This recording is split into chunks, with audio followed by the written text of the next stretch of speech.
Inter Miami managing owner Jorge Mas, as well as co-owner Jose Mas. Thank you. Florida's Department of Commerce Secretary Alex Kelly's with us.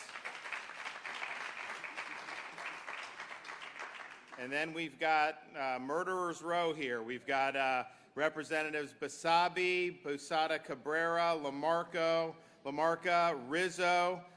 So welcome to our legislators. Thank you guys for coming. And then we have Miami-Dade Commissioner Roberto Gonzalez, as well as Rene Garcia, Miami-Dade Commissioner. So welcome, guys. So we've got a lot going on with our state. We were recently ranked #1 for economy 2 years in a row by CNBC. We're ranked #1 in education 2 years in a row by U.S. News and World Report. We've been ranked #1 for public higher education for the last 6 years, and we've not increased tuition 1 red cent since I've been governor, and we're going to keep it that way. We have crime rate at a 50-year low. We have the lowest. So all the debt that Florida's accumulated in its entire history, from the 1840s till I became governor, we've paid off 36% of it in the last 5.5 years, and we now have the lowest per capita debt anywhere in the United States of America, which is great. We're #1 in new business formations, #1 in tourism, and #1 in net in-migration. In fact, you look at since 2020, we have the most net in-migration of any state, and it's coming from states, like Minnesota, quite frankly, with Waltz, Illinois, Chicago, California, New York, New Jersey, you name it. People have come and voted with their feet, and so we're proud of that. We're proud of what we've been able to accomplish in the state of Florida. And one of the things I think that's unique is, like, so many people have connections to Florida now in ways that may not have been true 25, 30 years ago. Just think, when COVID hit, they shut all the sports down, professional sports. Where was the first sporting event a few weeks into COVID? It was UFC in Florida. Where was the first golf? Florida. They did the Tiger Woods-Phil Mickelson match at the Medalist. Where was the NBA season played? It was played in Central Florida. All this stuff. We had one of the first NASCAR races, all these different things. So we've been great on events. We've hosted 2 Super Bowls in the last, 5 or 6 years, national championship. We got another college football national championship coming. Of course, we do major events like we did with F1 down in Miami. I mean, honestly, that is a huge zoo. So many people there. We do Daytona 500. We do all these different things. And just think of the results, too, for what we have. Now, the one thing that we are working on, and I think Florida State did well, Jose tells me that UM is going to be good at the U this year in football. University of Florida is looking to bounce back as well, but hopefully we'll be able to get to where we're the center of the college football universe, because we used to be that. People down in South Florida remember the 80s and 90s very well. It was a huge juggernaut, so we want to get back to that. But think about everything else that we had. We had 2 of the final 4 teams in the College World Series in Omaha. We were up there a couple months ago. We have the reigning NHL champions in South Florida, and we have the Lightning, who've also won championships. So we're like a great hockey state now. Of course, we've got a lot of stuff going. And then in NFL, all 3 of our teams made it to the playoffs. That's not easy to do when you have 3 teams. And I think they're all looking pretty good for this upcoming season. I know Miami's looking good. I think they're going to do well. So you see all this stuff, and it's just a lot of excitement. And look, I'm partial to the baseball stuff as a baseball player growing up, some of these other stuff. But if you look at some of the things that has generated excitement, I mean, what we've seen in soccer in South Florida has been incredible, especially when they brought Messi on. That was like the biggest thing ever. And so there's so much excitement about what they've been able to do down here and you're going to see there's going to be a great environment tonight. and then to have somebody that's globally a global superstar like that right here in South Florida is a really, really big deal for the community. And I know a lot of people have gotten excited. And then we're going to parlay that into having the World Cup when you're in 2026. So there's a lot happening here, and we're excited about that. Now, I think most of you know this is a temporary stadium that they have. They're doing a major project down in Miami where they're going to have not just the stadium, but they're going to have a lot of other things that's really going to create a great economic engine. There's going to be a lot of great things going on. So, you know, for us, as much as I like sports, we have not been willing, we just don't believe that we give money to like build a sports stadium. We've just never done that for state money. I know local governments sometimes have to make those decisions, but from the state perspective, it's not anything we've ever done, and it's not anything we are going to do. But when these projects are being done, if there is a new stadium, if there's something like that, the one thing I think of is, well, people are going to want to go to that. Are they going to be able to get there? Is it going to cause more traffic and all these other things? And that's true anywhere. It's particularly true in South Florida because it's like anything can happen. All of a sudden you have a backup of traffic, and it's very, very difficult. So this is an exciting project. There's a lot going on. And our role, I think, as the state government is not necessarily, you know, to give money to a team or do this, but to just create an environment where everyone can be successful. And whether that's in education or other things, but infrastructure is a big part of that. And we've done a lot of things with infrastructure, and it may be something, and we have different pots of money for this. The legislature funded, even though we reduced spending year over year, how many places is doing that? We had the biggest transportation budget in the history of the state of Florida this year. We did Moving Florida Forward, which put $5 to $7 billion in addition to that, to accelerate all these road projects, which we're really excited about. And that's going to make a difference because you're talking about projects that weren't even going to start until next decade. Now they're going to be done next decade or sooner. And so we've moved up the window by 5, 7, 10, 12 years, depending on the project. And that's good. But then there's also needs that come up. So we have something the legislature's funded called the Governor's Job Growth Grant Fund. And we use it for basically two things. We use it for workforce and we use it for infrastructure, both with an eye to laying a foundation for job creation. So there have been awards we've done for different programs, workforce training. We've done a lot, for example, for commercial driver's license, truck driving. We've expanded the number of people we can produce in Florida from 600 a year to 3,500 a year. Pretty important. We've lived through a couple years of supply chain disruptions. Those goods need to be able to get from the port to where their final destination is. And if they can't, if there's disrupted, you pay more. And the price of all this stuff goes up with the inflation. So we want to work against that. Obviously, there's a lot more that needs to be done than just that. And we've been able to do things strategically. We've done it with semiconductors. We just had a great announcement in the Tampa Bay area. So on and on it goes. We've been it's been really effective. We've also done infrastructure. There may be an industrial park somewhere where they're recruiting businesses, but it's hard to get to from one of the main arteries or main thoroughfares. So we can build a road that connects and to make this stuff flow. And we've done that in different parts of the state. So today, I'm proud to say that we have an opportunity to make an impact to help this project from an infrastructure perspective by awarding $8 million to Miami-Dade County through the Job Growth Grant Fund to construct a roadway that's going to help get people where they need to go and relieve traffic at the Miami Freedom Park. And this is something that I think is going to be good for folks that are going to want to go. And not just, the thing is, the soccer games are going to be one thing. There are going to be other events at the stadium. And then there's going to be businesses around there. People may not even want to go to a game. Maybe they just want to go out to dinner. This is going to be an attraction, which is great. But we also don't want a situation where people aren't able to get there in ways that are efficient, causing more. Because the traffic will increase if we do nothing because more people are going to be descending. So by doing this, we're creating a nice artery where people are going to be able to get where they need to go. So this is a massive project. I know they're broken ground on it. We're looking at this stuff happening probably quicker than it would happen in other parts of the country. And so we're looking forward to when we're able to do that. We're already welcoming a lot of visitors.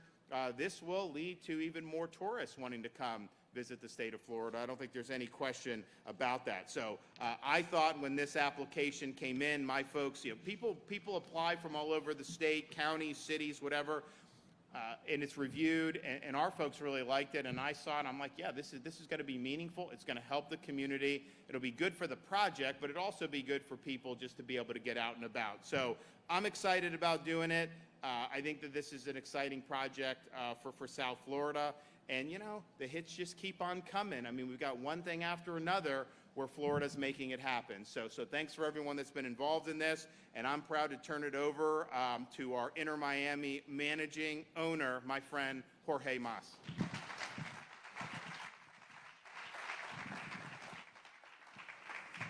Thank you, Governor. Welcome to your home.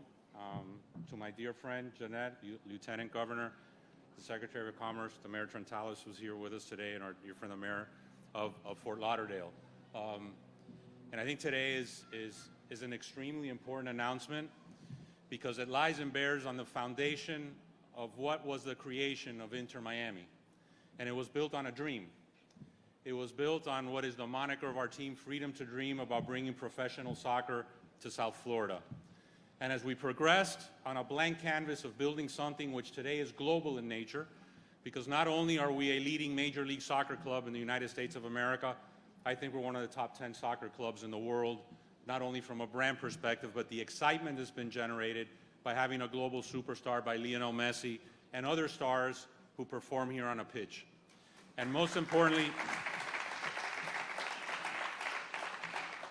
and this is not only on behalf of myself and my brother and David Beckham, but we're the embodiment of the American dream. My parents fled Cuba and fled a dictatorship to find freedom in this country. And to be able to stand here today before you, talking about a global team, about being able to give back to our community, about bringing the most popular global sport, and to be able to grow and be able to build what is going to be transformational in Miami, which is Miami Freedom Park, which is not only a stadium, but it's going to be a destination. It's going to be a multi-million-dollar square foot entertainment district. It's going to house hotels. It's going to house offices. It's going to house businesses. But most importantly, it's going to create over 13,000 direct and indirect jobs, which is to create job growth. The stadium is 100% privately funded. We're going to have a tourist economy that's going to want to build there. And this project alone is going to generate over $40 million a year in tax revenue between state and local governments. That's the way to do a public-private partnership. And as this fund is called Job Growth, which is going to be used for infrastructure, which is going to benefit an impoverished area of our community. And that's important because one of the things that Miami Freedom Park is going to create, besides a 26,700-foot soccer-specific stadium, an entertainment district, et cetera, it's going to create the largest park in the city of Miami. It's going to be a 58-acre park, which for us is humbling to know that the city of Miami named it after my late father, Jorge Mascanosa. So we take great pride in being able to build something that's going to be an attraction for our community, that we're going to be able to fund. And this Job Growth Grant Fund, and I think what the governor has done today is amazing. It's allowing us in South Florida to bring back our dollars, because it's our tax dollars, back into our community, regenerate them, and generate economic development, because that's what it's all about. So on behalf of all of us, Governor, thank you. This money is going to be put to good use. You know, the stadium will be finished and completed in the fall of next year. We will be opening our 26th season in that stadium, and the project is going amazingly well. So on behalf of our family, Governor, thank you very much.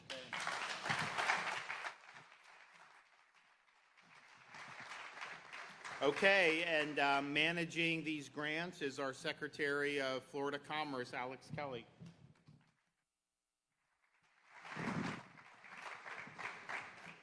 Well, Governor DeSantis, first, I want to thank you for your leadership in making this important infrastructure grant investment today in Miami Freedom Park Drive.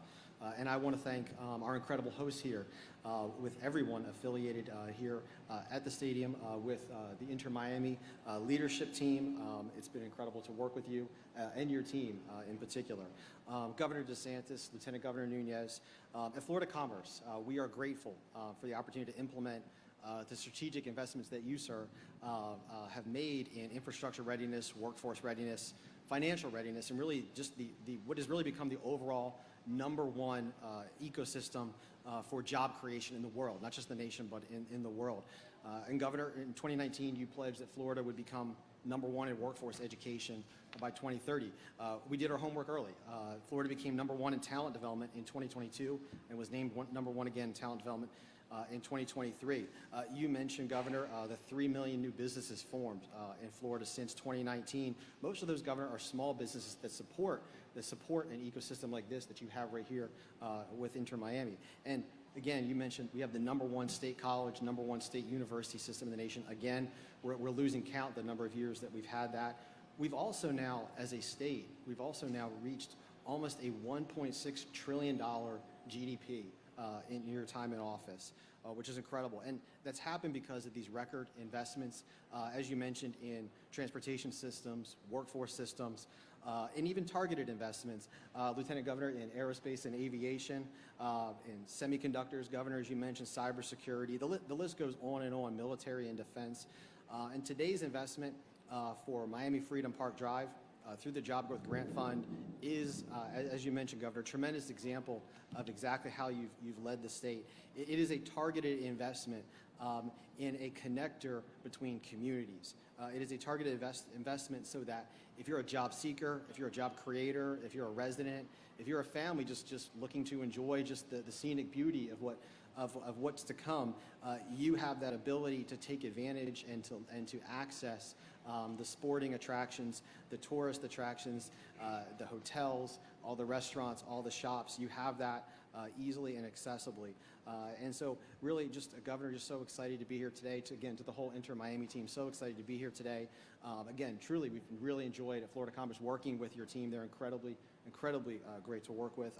And we look forward to, this road alone is directly impacting 1,800 of those jobs that you mentioned.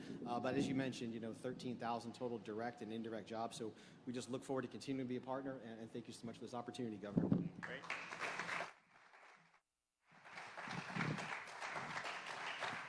Yeah, and I think what they're doing, and we've seen this be successful in other parts of the country, it's like when you have a venue, that's going to attract people, but then they're having all this other stuff that's there that people are going to want to go and be a part of, and it's really going to be, I think, a place that is going to do a lot of traffic, a lot of business, and it's going to attract a lot of people throughout the community. So I think it's going to be a big success. In 1 minute, we're going to officially do the ceremonial check, but I've been being asked about this, and I haven't really said as much, but they're asking me about this waltz from Minnesota. Here's the thing. As Florida governor, I learn a lot about other states because when people leave those states, they tell me why they left those states. And I remember during COVID, the absolute frustration that people had moving from Minnesota because of how they were being treated.